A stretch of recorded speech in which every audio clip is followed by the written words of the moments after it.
പാൽത്തളികയിൽ പാൽ പകർന്നു നല്ലമ്മ പൊന്മകൻ മകൾക്കും കൊടുക്കാൻ കൂടെ ചെല്ലുമ്പോൾ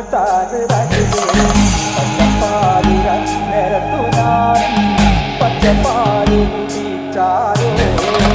മാനവയ്ക്കും മാനക്കോറായിൽ ഞാൻ മനക്കുരളൂടോ ഇങ്ങനെ മാല വയ്ക്കുവാനായി വരവുണ്ടെന്നങ്ങനെ കേട്ടപ്പോഴേ നാളത്തെ പാൽ നൊയമ്പു ഞാൻ എടുത്തവളാണ്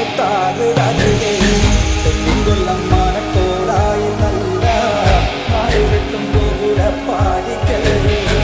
ആകത്തില്ല മകശാലയിൽ നല്ലമ്മ കടന്നു ചെല്ലുമ്പോൾ താകൃതേ പറ നിലമാണി വിളക്ക്